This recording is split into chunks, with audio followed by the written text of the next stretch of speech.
Okay, it is finally time for me to try the Thomas S. More. This one is the Chardonnay cask finish.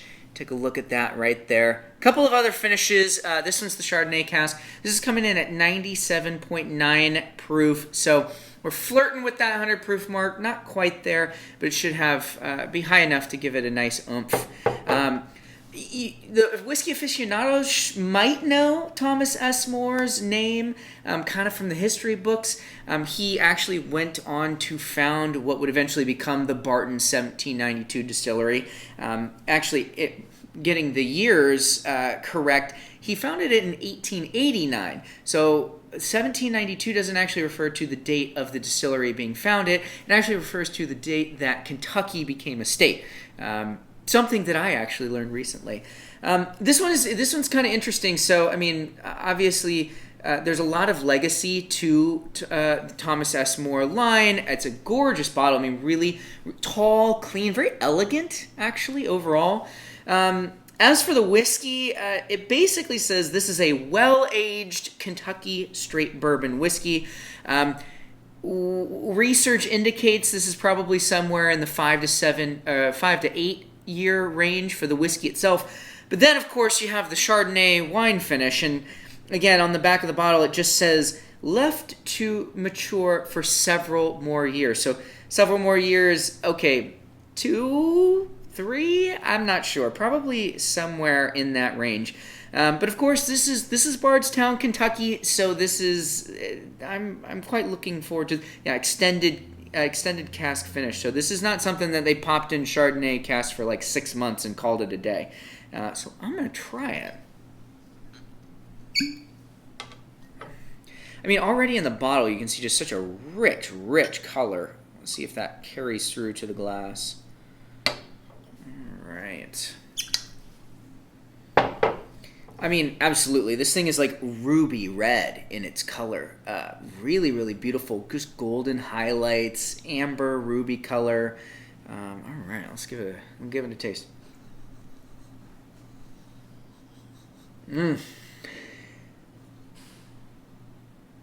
It is vinous on the nose, but then you're definitely kind of getting that backbone of sweetness. But actually, the Chardonnay comes forward quite intensely on the nose. A little bit of dried fruit, some apples, pears, maybe a little bit. But then there's this rich caramel backbone too, caramel toffee backbone. So it plays really nicely. I mean, that's what you should be getting in a really well done finish like this. You should be getting the backbone of some great whiskey and then seeing what else kind of layers on top of it, but never going too far in any realm. You know, it should be balanced ultimately at the end of the day. That's a great nose. Okay, all right, let's do it.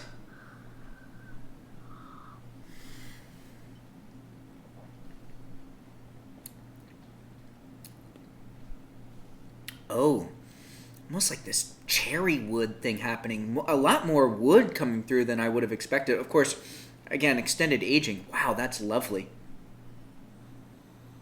Interesting. More Chardonnay on the nose. I feel like it kind of gets a little tannicky, vinous, in a good way. Of course, on the back end, it plays in almost brandy territory, actually.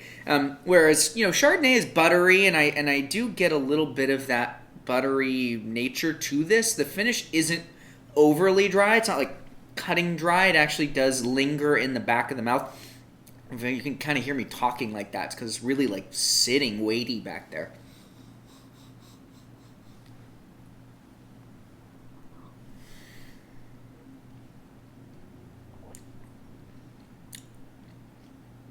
Oh, how interesting.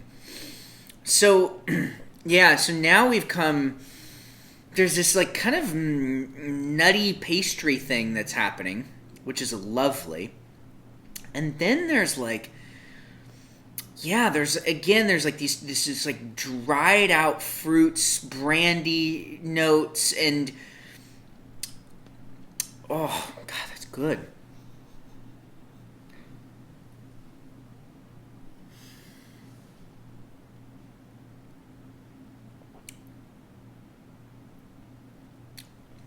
I would have thought it was a little bit higher proof. I get a little bit of the alcohol on it. Again, not necessarily a bad thing, but it drinks like a little bit higher proof than I think I may have expected. But it's so interesting. Like, I actually think... So, obviously, it's the Chardonnay barrels, right? So, but a lot of times you would think that the Chardonnay flavor is maybe supposed to come through. I actually think what's happening here is the Chardonnay is giving a very unique finish to the barrel itself. Because it almost reminds me of something like a French oak kind of a thing going on, too. So, really good, though. I mean, this is... Oh...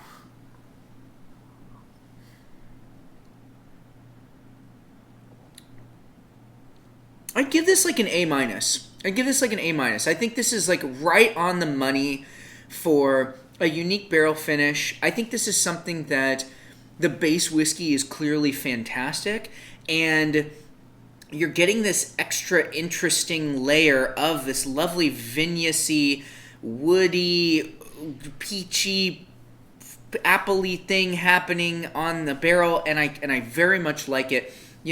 I would say that if you like anything from, 1792, from Sazerac overall, this is definitely something to chase. And I understand that there are other finishes out there as well, so I would be very, very interested in trying those as well.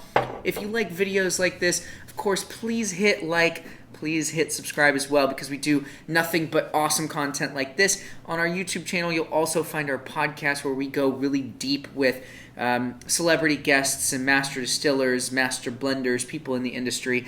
And, if you have a bottle of something like this or this particular Thomas S. More, leave us a comment below. Let me know what you think about it. And if you have anything else you want us to try, definitely leave that comment, because we are watching those and we'll definitely respond and see what else we can try next. So thanks for listening. Cheers, guys.